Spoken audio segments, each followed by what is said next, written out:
Welcome to the Mormon Medium Podcast, where we'll talk about spirituality, the paranormal, religion, and my journey in becoming a Mormon medium.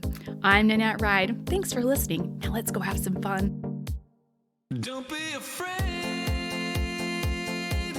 Close your eyes.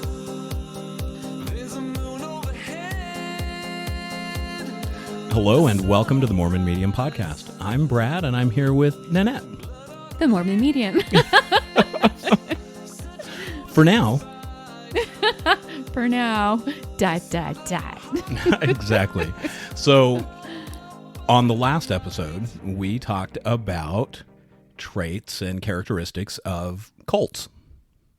Brad and I had watched a show about the NXIVM cult, and we had a lot of epiphanies that happened during that show. Yeah, there were a lot of holy shit moments where you go, that sounds really familiar. Was I in a cult? And so we decided we would look up some more information about cults and what their definition was and what they typically manifested as. And just to reiterate from the last episode, we didn't even realize the full spectrum of what a cult entails until this. So I never even really thought that the Mormon Church was a cult. I never thought that. I've heard other people that have left say that, and I'm like, yeah, then whatever. Like, okay, that. But I've never wanted to delve into that or tried to understand it. I've just been like, yeah, whatever. I don't really care. But well, and there are definitely characteristics that could be considered cultish, right? I mean, so many. I think we let people make their own determination on that. Is it a cult or isn't it? Yeah, there's a lot of things that match up with this list. So the list we're talking about, so when we started doing research, there was a site and an article written by a guy named Mark Vicente, who had been one of the upper leaders in this NXIVM cult. And he had gotten out with his wife when he found out about some of the really shady things going on. And now he's decided, hey, I'm going to help educate people about this and about the topic of cults. And so we've got a list that he has written that talk about different characteristics and traits of cults. And if you're coming in the middle of this, go back to the episode before us. We go 1 through, is it 10 that we did, or 10? Yep, 1 through 1 through 10, and we're on number 11 now. Number 11 now. So would you like to hear number 11, Miss Nan? Let me hear it. All right. Number 11 is us versus them. Oh, gosh. All right. Tell me what you think this one's going to be. It's a us versus them mentality. It's a, we're doing everything right, and then there's them who do everything wrong. Yeah, essentially. So what he says is that fear is a powerful motivator. Ugh. Right? Yes. You can bind a group very tightly by having them unify against a common enemy, even if it's completely fabricated and false. All that matters is that the followers believe it. First step, paint a picture of the enemy. This is accomplished using keywords, names. They could be suppressive, terrorist, communist, radical, subversive, exmo, whatever you want to call it. And then anyone who doesn't believe in the ideology of the group is also to be avoided and classified with these terms. So, for example, some people who are not active members might be considered what? What would be a term that they would be called? Inactive. Okay, what else?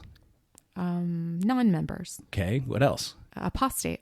Okay, anything else? There's a whole list of terms that they use to define people, that separates people, that redefines the language that people use. Well, and the gut-wrenching thing too is that it separates families. Yeah. I mean, on one hand, you're preaching, families are forever and we're going to be together forever, blah blah blah, and then if you don't believe the way that we say, then you're not going to be together forever. And that's not how heaven works. No, and what's funny is he actually talks about that. He says, the leader may give lip service to the idea that we must unify all people and all people should be loved. But in actuality, there's us and the great unwashed, unclean, deviant, ignorant, evil others. Oh, I think I have a recording for that. So, yeah, definitely there is an us versus them that's pushed in any cult situation. I'm going to play the recording. Can I do that? What recording are you going to play? From Nemo about people that have left and what the prophet says about it. Can you give us a leader into what we're about to hear? So there's a fact checker. He's Mormon still. He's called Nemo the Mormon on YouTube. And I really like him because, like I said, he's still Mormon, but he fact checks everything so that you can go find out for yourself if something resonates with you or not. Like, he doesn't sway you one way or another. He just gives you facts, the end. And I always am hungry for the truth. And it's really interesting when a prophet says, or their prophet says one thing in one general conference and then says something completely different and just almost hateful and dirty in another one. So I came across this recording and I'm just going to share it because it was super upsetting for me, and you'll understand why in just a moment. Okay. What a difference a general conference makes. In just 6 months, Russell M. Nelson has gone from this. I am greatly concerned that so many people seem to believe that it is completely acceptable to condemn, malign, and vilify anyone who does not agree with them. To this. Some shall depart from the faith, giving heed to seducing spirits and doctrines of devils. There is no end to the adversary's deceptions. Please be prepared. Never take counsel from those who do not believe.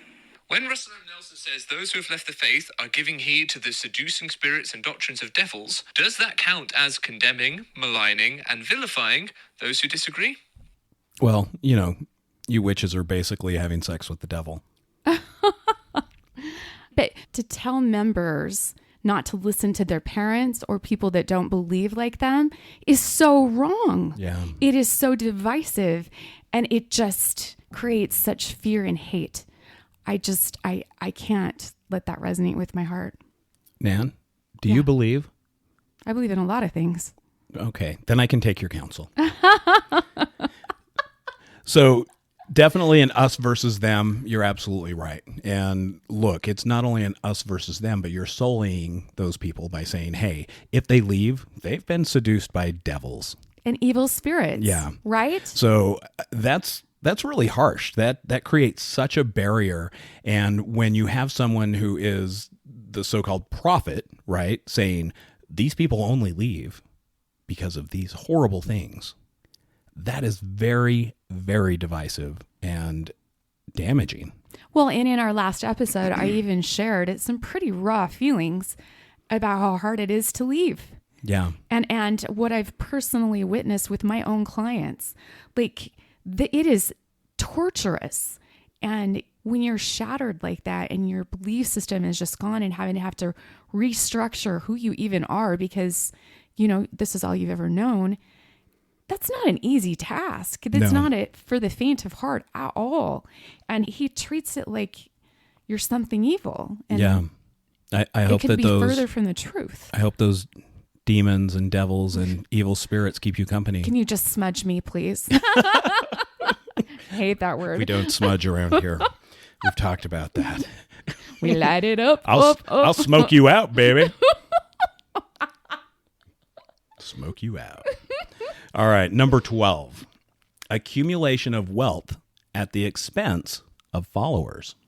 Oh, don't even. No, that's number 12. Are you serious? Accumulation of wealth at the expense of followers. Well, it's obvious. Just drive through the state of Utah. You'll understand that one. What do you mean by that? There are so many homeless people here, and there should be none. With Salt Lake City being the capital and the hometown of the leaders of the church, there should be no homeless people in this state, let alone in our country with all the money they have. I'm sorry, sore subject for me. Well, I don't believe in it. And Christ wouldn't allow that either. maybe if they were members, then they could get the help they needed. Why would they need to be members if they're just souls? Because they need to be saved. And in order to help people, they have to believe like you. But you're supposed to be Christ-like. I don't make the rules. But according to this, cult leaders are typically obsessed with accumulating wealth and power. And in order to do this, they have to keep their overhead as low as possible, and in some cases, get wealthy followers to donate their money to the cause. The cult leaders' workforce is the devoted followers who are volunteering their time, effort, and life force. Well, and in the NXIVM group, several people didn't get paid, but Allison Mack in particular, she's one of the stars from Smallville. She was asking the leader, when do I get paid? I've been doing this for all of these years, and it was several years, like 5 or 6 or 7 years. Yeah, and she was being told she would get paid once she brought in India. Yeah. Who was another lady. And by bringing her in meant into the leader's bed type of. Yep. Into the DOS is what they called it. Yeah. I think it was like Dominus Obsequious. Something. Some shit or other, Latin. But basically meant you're a slave to the master. Yeah. Women indentured to the master or something like that. Anyway. This also says that the cult leader will convince the volunteers that are working that they are doing it for the mission, and it's a great privilege and should not be looked down upon. The followers whose self-esteem and self-worth have already been worn down buy into this and become the unpaid workforce, helping the leader and the organization to accumulate wealth. Oh, we don't see that at all. You don't see that? You're being sarcastic. I was so sarcastic. Well, explain your sarcasm, Nan. Because everything is voluntary. I remember back when I was younger, they would actually have church employment services, and you could go there and you could actually work for different places in the church. Like you could be paid to be a janitor in the church. Well, now they have people that, are just assigned to clean the church rather than have a janitor that is paid and can support his family that way type of thing. They took all of that away, but I remember they used to have that. Yeah, I remember when they used to have the church custodians and they'd take care of the building. And you're right, they did move away from that and they said, well, why would we have a church custodian that we have to pay when we have people who need to volunteer so that they can give service? And so now they have people who volunteer and give service to do those things. I told you there's trigger warnings, guys. There is. And they're mostly for Nan. One of the things about that also, it's interesting because I totally lost my train of thought. So it wasn't that interesting. Apparently it wasn't. Didn't interest me that much. So how come none of this bothers you? Because when we were watching the show, you were bothered. You were very bothered. I wasn't bothered. I think I was more shocked. Like, holy shit. Yeah, you were saying that like every 5 minutes. Yeah, because there were so many characteristics of NXIVM that played right over to Mormonism. Like he would pause it and look at me with his eyes just big. Holy shit. Oh my gosh. Did you hear that? I'm like, yeah, I'm watching the show with you. I know. But I think I'm the one more triggered by you reading this list than you are. Yeah. Well, and one of the things that fall under this is that materialism is the big problem, right? And, there's a reference to that in certain temple ceremonies where there's a conversation. The one guy goes, have you any money? Because you can buy anything with money. And they're like, we have sufficient for our needs. Which is like, money doesn't matter. You just need to have sufficient for your needs. That's it. That's it. And so they really, look down on materialism. But, one of the things is that they tout a lot of the time that there are no paid clergy in the Mormon church, right?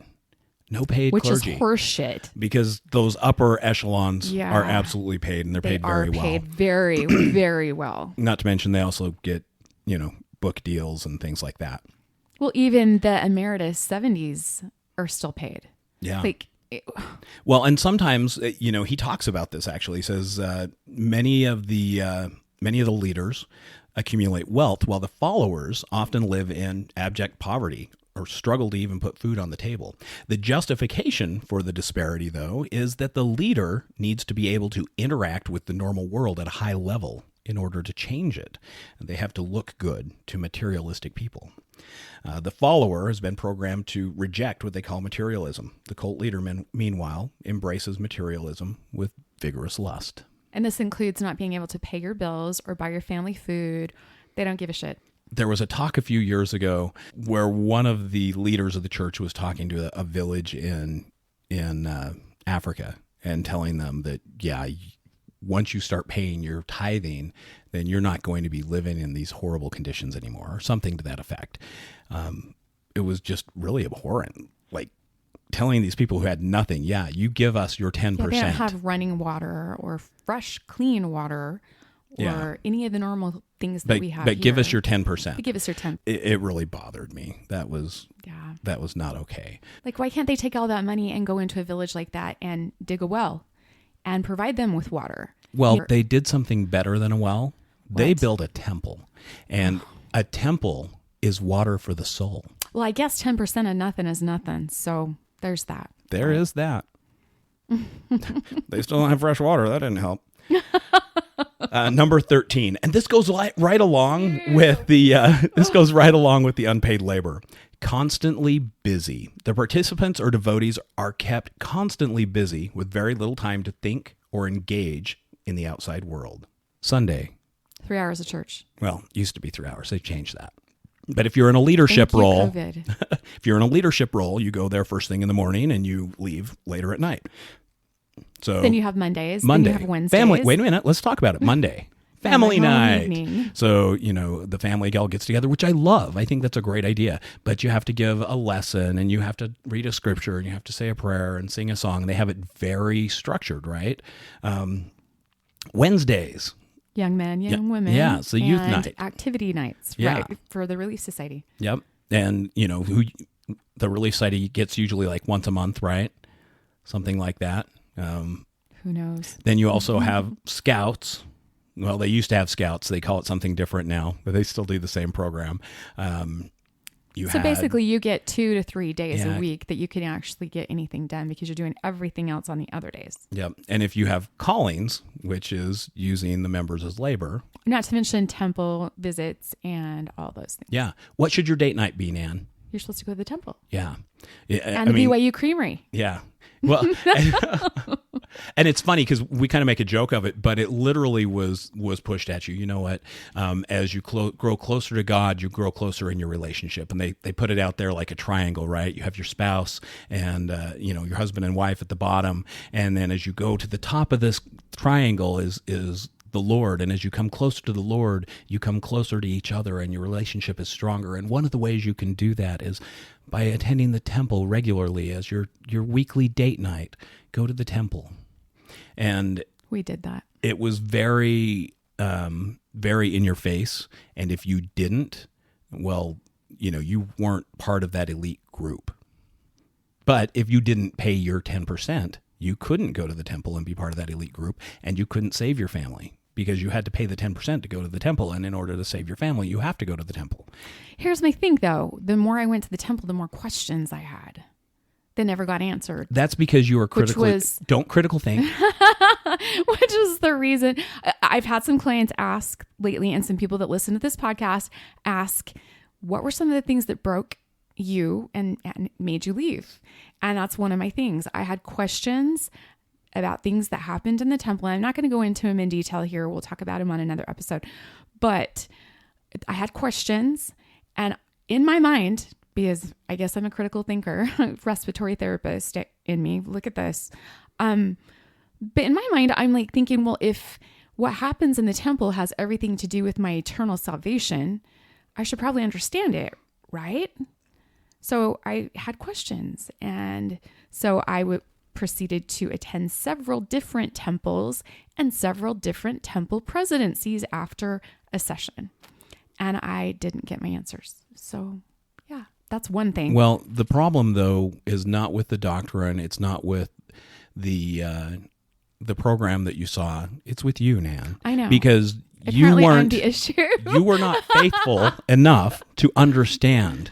Oh boy, I tried, let me tell you. Well, it kind of comes down to this. Number 14, responsibility with no authority.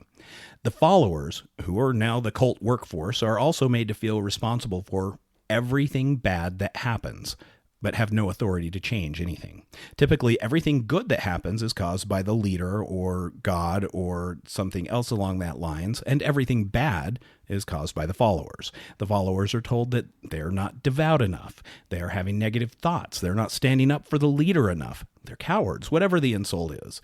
They're 100% responsible, but have no ability to do anything about it. This sets in hopelessness, and they just put one foot in front of the other. Goalless, lacking in any ambition outside of the confines of the cult. So basically, Nan, you were having negative thoughts, which made it so that you weren't open to the teachings that you were supposed to be learning. No, I was very open to answers, but I didn't get any. But I did help some people, which was great. How'd you help them? The people in the presidencies that I met with had questions of their own. And after Corey's murder, they had questions for me because I was not quiet about the fact that I could hear Corey and I had seen him and all the things. And so they asked me questions about the other side and about what I had learned. And they got more proof and more answers than what they could provide for me, because my answers were always, well, you need to wait until you die and go to the other side and you can ask God yourself. That's what they told you. That's what they told me. And it wasn't just one set of temple workers, temple presidencies. It was probably 6 or 7 different temple presidencies at different temples. Like, I gave this my all. And I also took a couple of friends with me because they had the same questions. And they even asked if they could come in and listen and, get the answers too. And we didn't get them. But we had other talks and talked about other things. And I think that my experiences, with the other side have helped more people than the other way around. That makes sense. Yeah. So what you're saying is that by going to the temple, you had an enlightening conversation. So you were receiving blessings through temple attendance. I'm going to clam shot you. Just touch it. Number 14. Oh, we just did that. Number 15.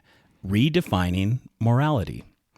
So in a cult, you learn pretty soon that there is societal morality and the superior morality, which can be amorality of the group.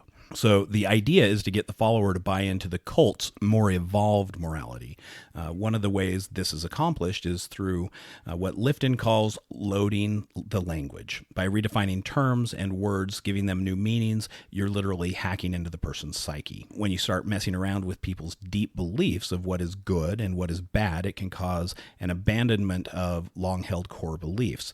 Now, the cult can easily encourage behavior that is considered immoral or illegal in mainstream society. Some of these might be sexual exploitation, abuse, or criminal activities. The leader may justify such actions by claiming that they are necessary to achieve the higher goals of the mission. Sounds familiar, right? So familiar. So think about this. When the Mormon pioneers came to Utah, they were told that it was okay to not give food and water to other people coming through the territory because it would support the Mormons more if they did that. Or it was okay to lie to them or cheat them out of, whatever, because it would further the cause. Because that's Christ-like. It's crazy though, right? I mean, is crazy. it's literally... It is crazy. Well, and it gets right worse. off the pages of this. Right off the pages. Yep. Number 16, coercion and control. What do you think that one means? I can't wait to hear. All right. One of the noticeable traits of malignant narcissist is a pathological need to control. They try to control everyone in their orbit. What you eat, who they spend time with, What you wear. What you do, what you wear, and what you think. At the extreme, it becomes kind of a messianic fantasy. They want to be a god in control of everything. In a cultic system run by such an individual, there is a constant atmosphere of fear. There is always the prospect of punishment for stepping out of line. Examples will be made of people who question the narrative or defectors from the mission that is so important, and everyone knows it. Any system that uses guilt, shame, coercion, bullying, and fear as a tool of control is highly problematic. A term used in discussions on domestic abuse or intimate partner violence is coercive control. Coercive control is literally a pattern of controlling behaviors that creates an unequal power dynamic in a relationship, making it difficult for the victim to leave. It erodes a person's autonomy and self-esteem through acts of intimidation, threats, and humiliation. Cultic coercion is basically coercive control on a larger scale. Everything and everyone is controlled and monitored, and you are punished for stepping out of line. Oh, like when I had an affair with the guy that saw me on the news. Okay, you've got to clarify that story because it's hilarious, but not. It's so ridiculous. So after Corey was killed, I was on the news a lot.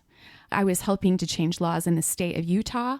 And I was also standing up to a lot of people about families of fallen officers and the benefits that they receive and don't receive. So after 30 days after Corey's death, I lost insurance. I lost everything. And I definitely couldn't go back to the hospital. It was just insane. So I was on the news a lot. And I get this call from my bishop. And he's like, Sister Ride, I need you to come in and talk to me. And well, I'm because everyone, okay, and we've got to throw this out there. So if you weren't ever involved in Mormonism, the title that, just the bottom level of people get is brother or sister. Yeah, we're all brothers and sisters, right? Yeah. And so Sister Ride, he lives 2 doors down from me, for God's sake. But Sister Ride, can you come in and talk to me? I'm like, sure. Like, what now? Like... Seriously. And this is months after Corey is murdered. Okay? I'm surprised they didn't just call you to the nursery. No, they called me in to teach the 12-year-old girls. That's what they did. Like immediately, within like 2 weeks. Well, because if they give you a calling, you have to go to church. You're going to show up. Well, here's the thing. Corey's mom was called to be the Relief Society president. And that's a huge calling, by the way. Huge. It takes tons and tons of time. The Relief Society is basically the women's organization within the Mormon Church. Right. So she was called to be the Relief Society Just so president. you know, I refuse to call it the Church of Jesus Christ of Latter-day Saints. Me too. There was a whole thing that was about we're the Mormons. Right. And they just threw that down the toilet this last couple of years. So no, I'm not going to go back. I'm not rebranding. We're not rebranding. Anyway, sorry. It's okay, win for Satan. That's what he said. Anyways, she never would turn down a calling, and so she said yes. Now she's deep in grief. It's her son who has been murdered, but yet now she's supposed to go and help everybody else in the world. Well, and you're taught from the time you were a child that you don't turn down a calling, that you never say no. Well, and never a lot of people say don't no. have those boundaries, so they always say yes. Can you hear how detrimental that is? Never say no. Yeah. Think about that. Well, apparently I didn't say no because I had an affair with someone. Yeah, finish this story. So the bishop calls you up. Sister Ride, can you get your ass in here? Because So I go in and he tells me that I've been accused of adultery. And I'm like, excuse me, what?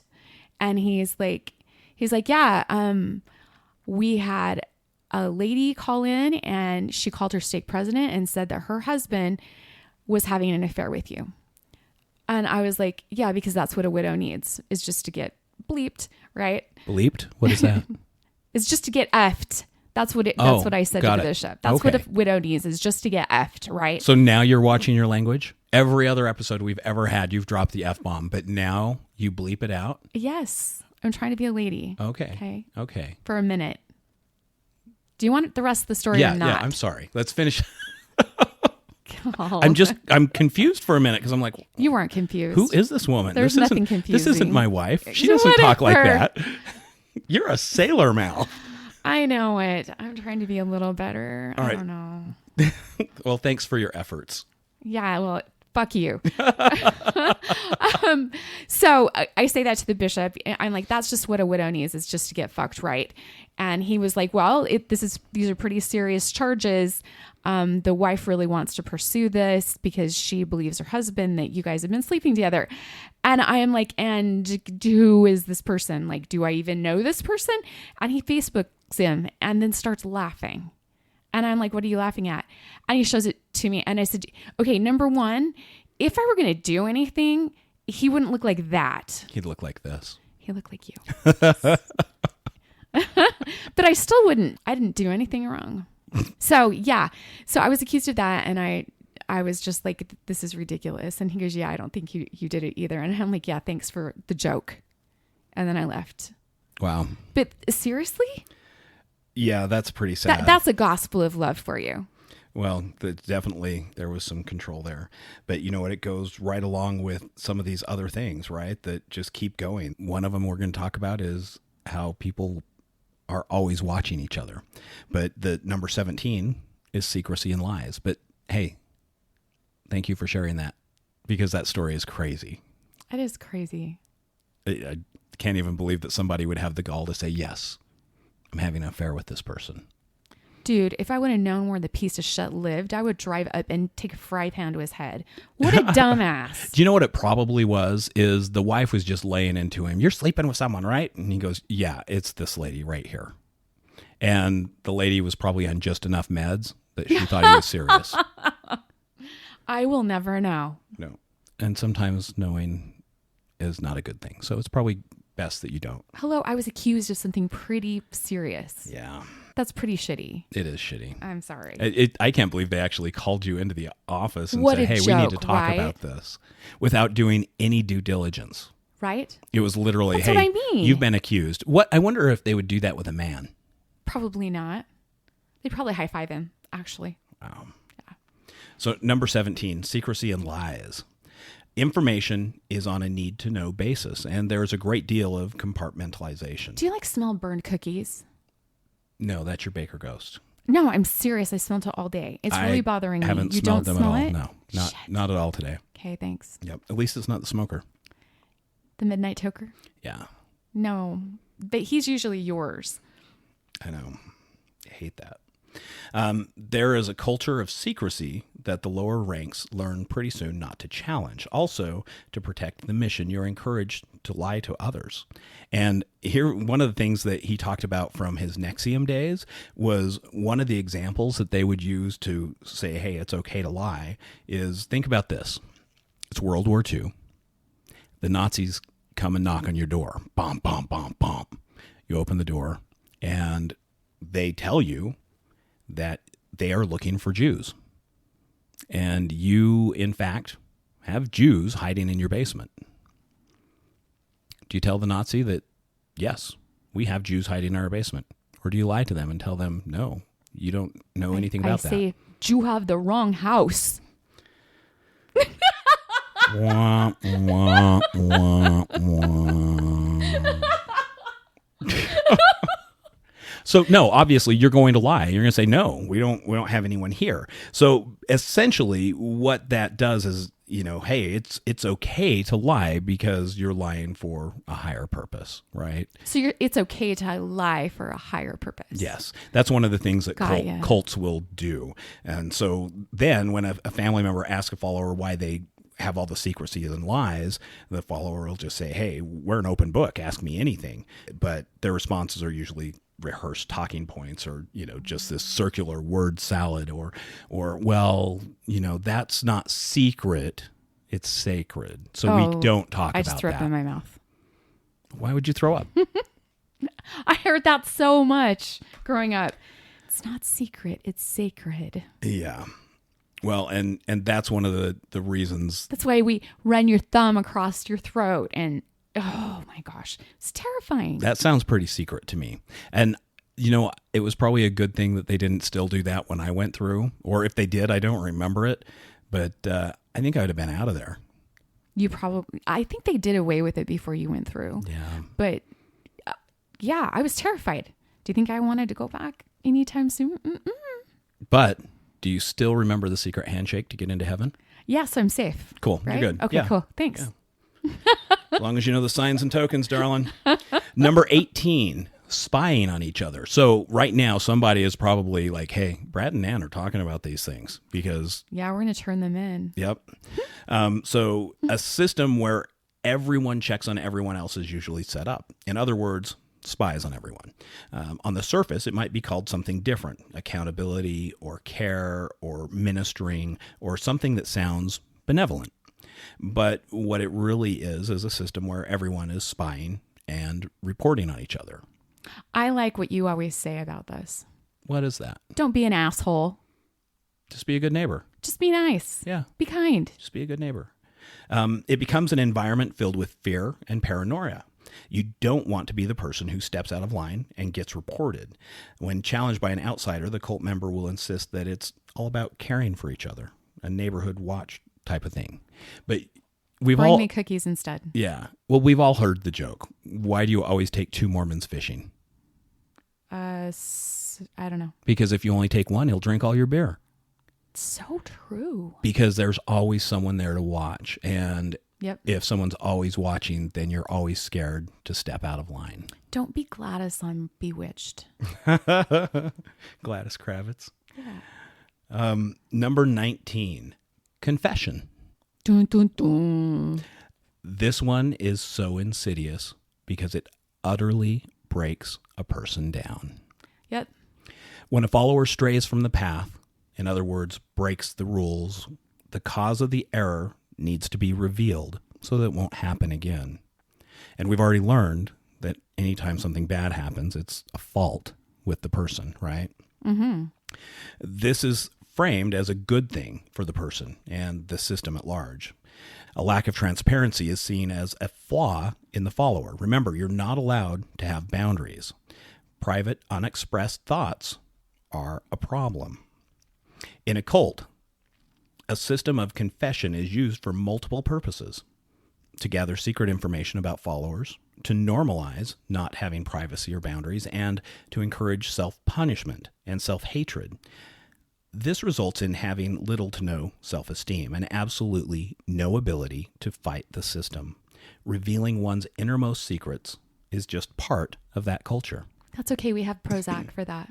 Wow. Well, think about it though. And this is something that's very common, right? It Oh, is. I've sinned. I've It got to really go talk is. to the bishop. Yep. And so Dude, you have I used to go think in. swearing was a sin. Yeah. And how did that eat at you? Oh, it ate at my soul. I'm not kidding. I used to repent for it all the time. Yeah. All the time. That's why I swear now, guys. Because she can and doesn't have to feel the guilt. Because I'm expressing myself without feeling guilty. And I might get over it.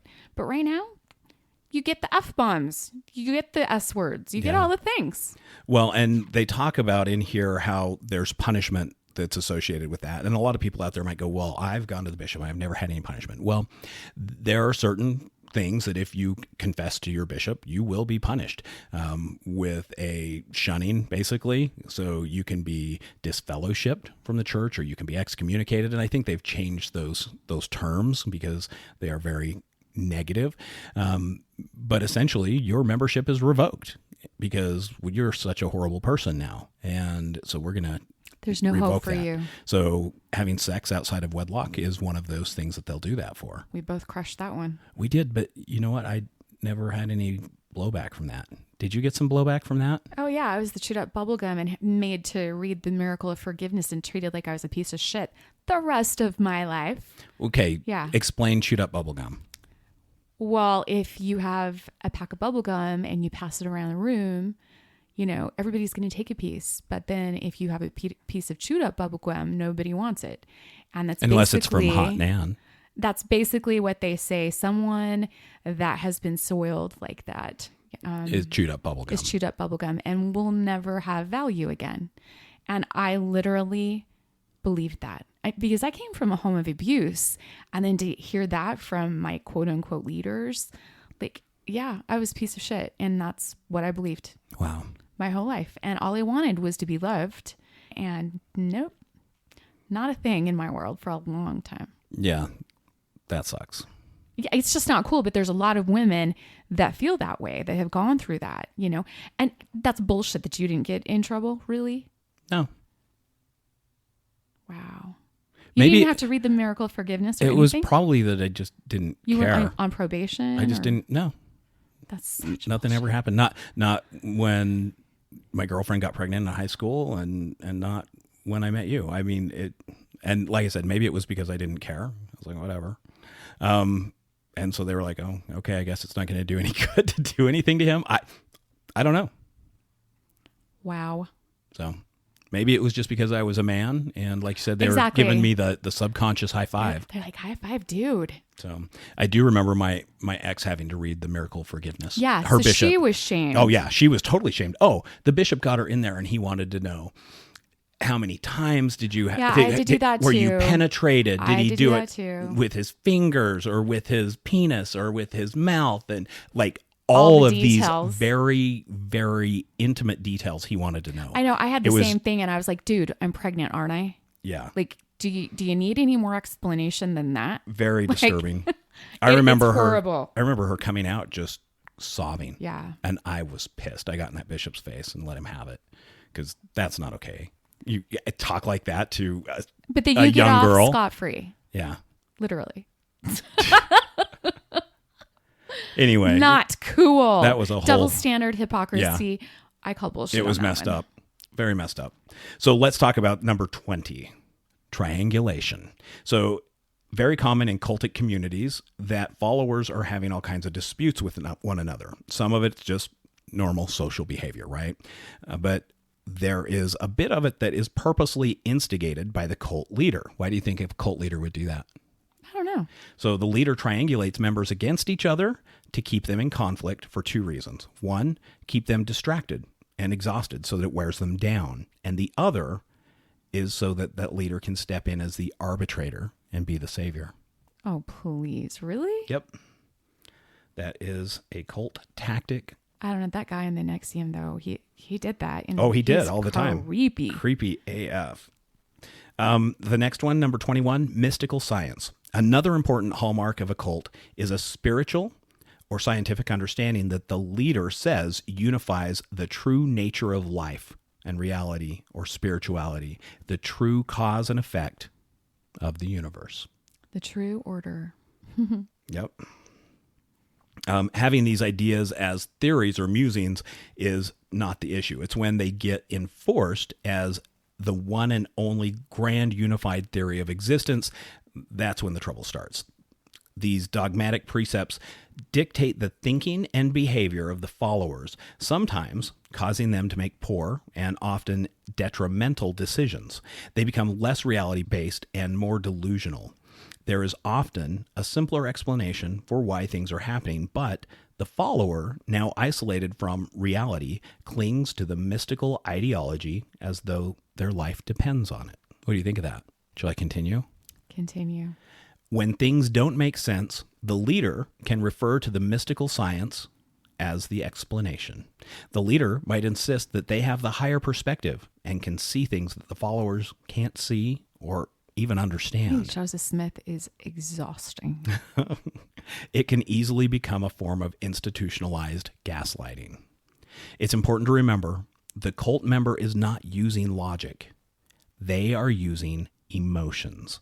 The mystical science they are holding on to gives them relief from some kind of a pain, confusion, or insecurity. So like that insecurity of dying and losing your family. Well, if I do these things, my family can be forever, right? Mm-hmm. So it's soothing that, but they're completely using emotions to say, hey, don't think about this with your logical mind. That won't happen. How do you feel when you read this book? How do you feel when Keith Raniere talks to you and gives you so much attention? How do you feel when everyone sings together? Well, a lot of people, though, mix that up with, that's the spirit. That's the spirit telling me that this is true, right? Well, Because you hear that all the time. Yeah. So how do they differentiate between the two? You tell me. You tell me. Miss Mormon You're- Medium. From my experience and talking to my clients and stuff, when the spirit, gives you the chills or gives you an affirmation about something, it's about a situation that's happening with you, not so much what's happening with an institution. So it's happening within you.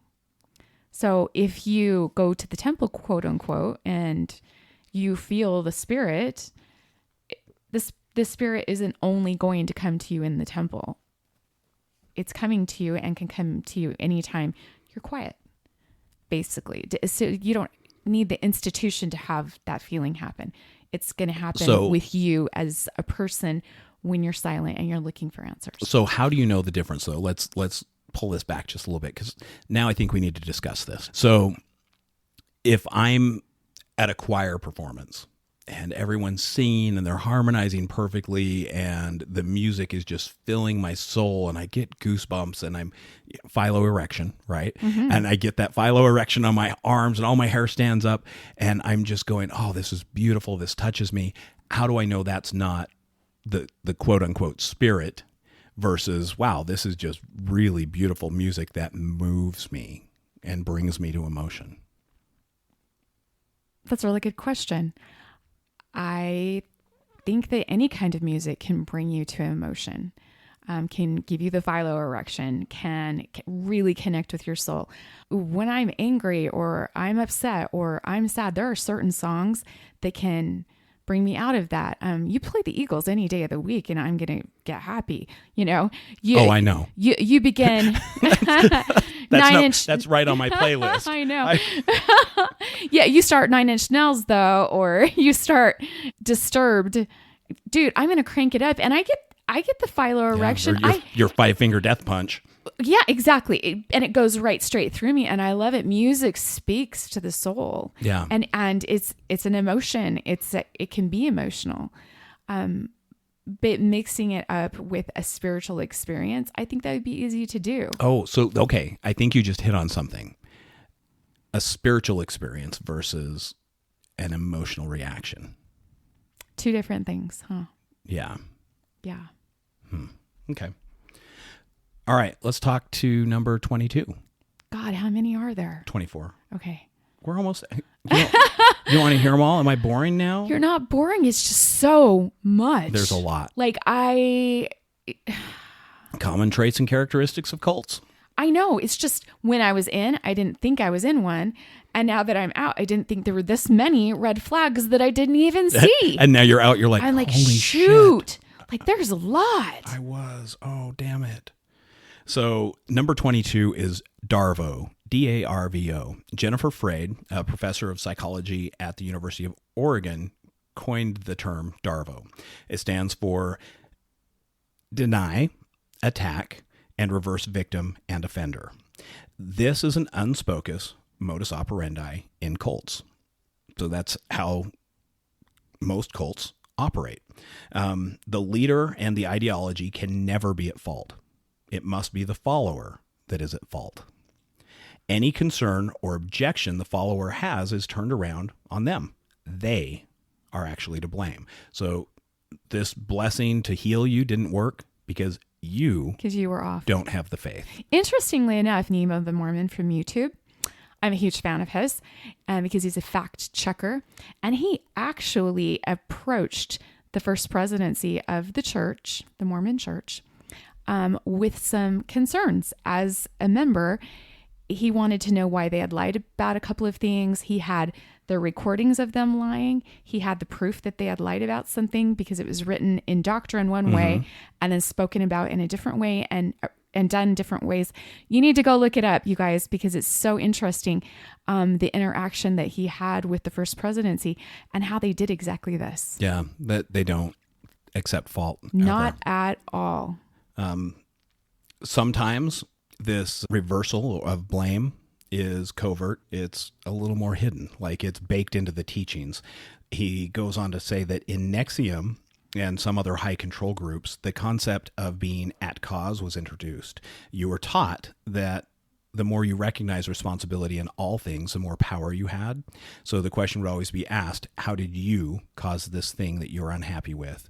Being at cause was recognizing how you caused and created all the things that are bad in your life. If you had a concern or were upset or were prompted to find your responsibility in it, maybe it was your thoughts, maybe it was your energy, maybe it was your doubt or disbelief, or maybe you were harboring resentments against the leader, which you were told was your own projection. This ideology is so convenient because it holds the abusive cult leader and the system completely blameless. In a cult, every problem is turned against the individual, sometimes with syrupy sweetness, sometimes with passive-aggressive rage. Deny, attack, and reverse victim and offender. Wow. Just wow. Always support the leaders of the church. Well, and in the NXIVM stuff, when it started to get really twisted and sexual, and if they spoke up and were like, yeah, I'm not down for this, they would be told and shamed that they're the ones that had the problem and they needed to fix the problem. Yep. It's like, how do you logically get to that, to where you swallow that what they're saying is true? Like, I'd be like, peace out. You're full of crap. Yeah. Well, it's getting beat down and having those boundaries changed and changing the morality. There's so many things that they worked on to get those girls to that point. And then they isolated them in these groups. And if one person didn't follow along, all the of people them got punished. Yeah. So it was a very controlling group. It was So terrifying. crazy. But we see a lot of that, like you said, in the Mormon church. The leaders are always right, and you're told you always have to support them. And in fact, there's a clip of one of them saying, hey, you should never talk ill about the leaders of the church, even if that thing is true. And Dallin Oaks said that. Yeah, which is crazy to me. Well, that's bullshit. If someone's doing something wrong, we should be able to we say, should be "That's able to talk wrong. about it." You shouldn't say that. Yeah, but we're told, no, you can't. And in fact, you're asked, in order to go to the temple to save your family, not only do you have to give them money, but you're also asked, do you support the leaders of the church? Right. And if you don't, if you say, no, I You're don't, not going to get that recommend. you don't get to go to the temple. Yep. So they catch you all the way. Number 23, here's your gaslighting. Gaslighting is not simply someone disagreeing with you. When someone responds to you that's got a contrary viewpoint that you don't like, that is not gaslighting. Gaslighting is a deliberate attempt to convince you that your perception of reality is in error. It kind of goes like this. So husband and wife are talking. You were talking to your ex again, weren't you? No, I wasn't. I can see that the phone call right here on your phone, I can see the log. First of all, why are you looking at my phone? And secondly, why do you always get unstable when I talk to other people? So you did call her. I didn't. I think you need help. You're beginning to imagine things. So it makes the other person feel crazy. Classic gaslighting, yes. So it reverses that blame, like we talked about, victim and... A lot of narcissists do that yes, too. Exactly. And it's funny because it says, ironically, the narcissist is icy calm and the target is getting visibly upset. This kind of dynamic is designed to have the target questioning their reality. Maybe they are wrong. Maybe they did imagine it. He seems so sure of himself after all. It often ends in reactive abuse. In a cult, the followers may see things that are obviously problematic or immoral. The leader will then explain to them they did not see what they thought they saw. They are examining the event through their own filters and immature projections. Eventually, the followers no longer trust their own judgment and instincts. You hear that a lot, like when you talk about, well, you know, the founder, Joseph Smith, did X, Y, and Z. Well, you've got to look at it differently because you're looking at it through your 2023 lens. You need to look at it through an 1800s lens, Nan. 12-year-olds and 14-year-olds were fair game. Right. Yeah. Right. So you'll hear things like that quite a bit where, hey, you know what, you're wrong for looking at it like this. Or, hey, do you know what? The church never ever said that. Well, yeah, they did. They taught me that all through my life. Well, that wasn't doctrine. But the prophet said it.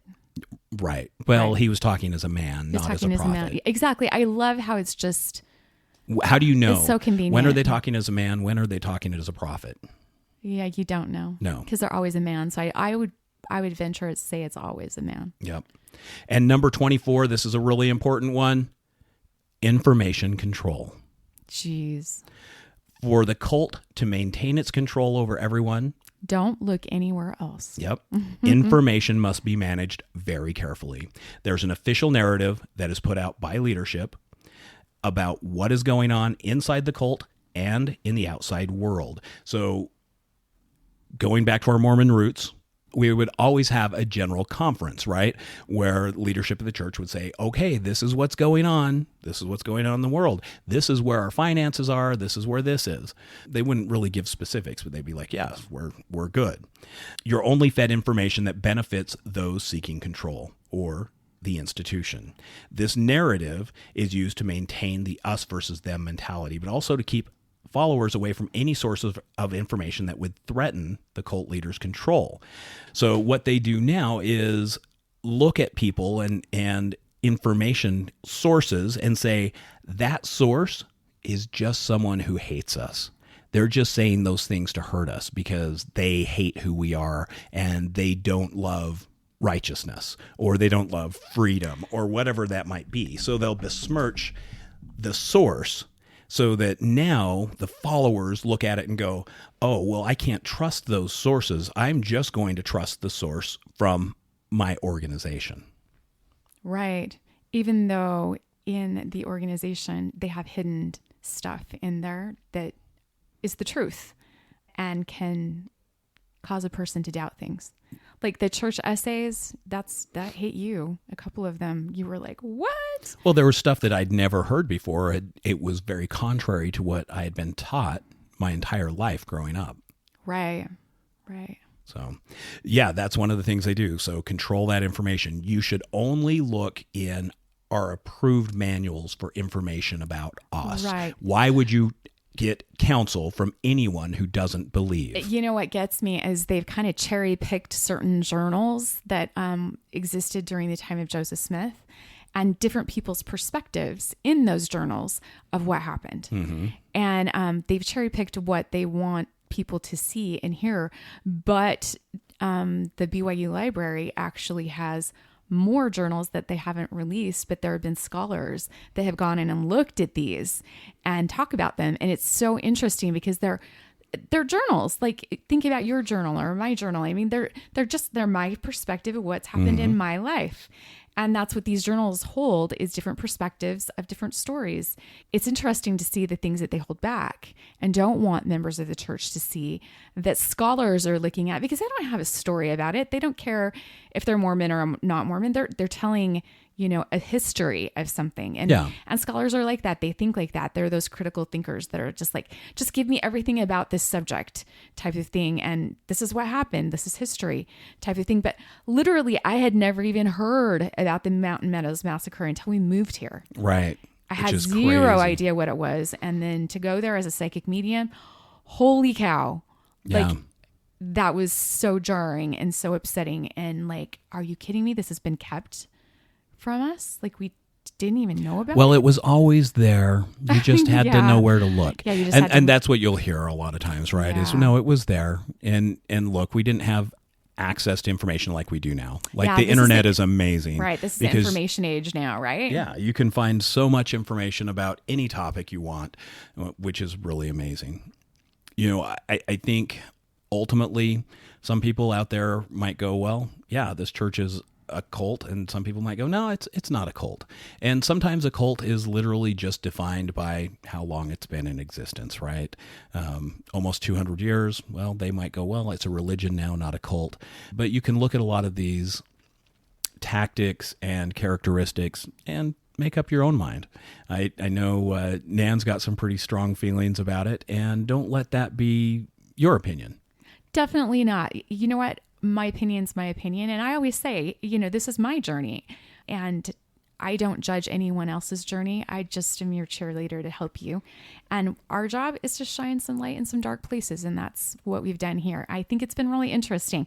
We sure had some oh shit moments throughout this whole thing. Yeah, it's been very eye-opening for us and interesting to learn more about these cult behaviors. So it's been fascinating. Now, I'm going to re-emphasize, if you know someone who's in a cult, don't say anything.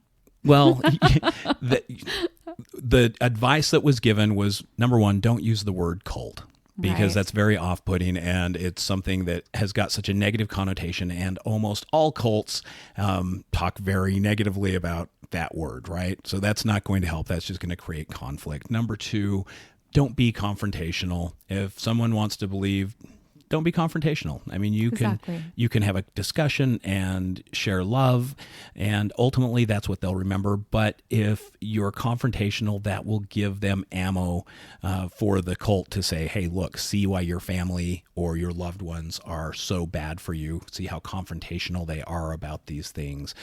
They don't want what's best for you. So just show them love, and hopefully they will recognize that there is a difference between an unconditional love and a love that is established by a cult.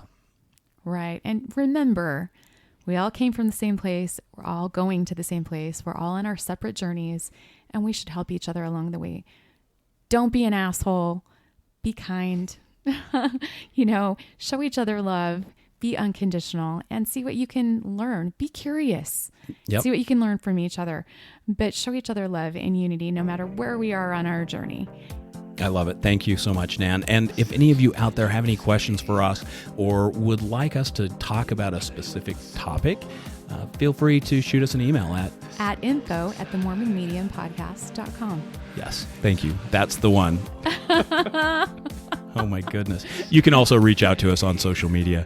Thank you so much for listening, everyone. We really appreciate you, and we'll see you On the other side of the veil.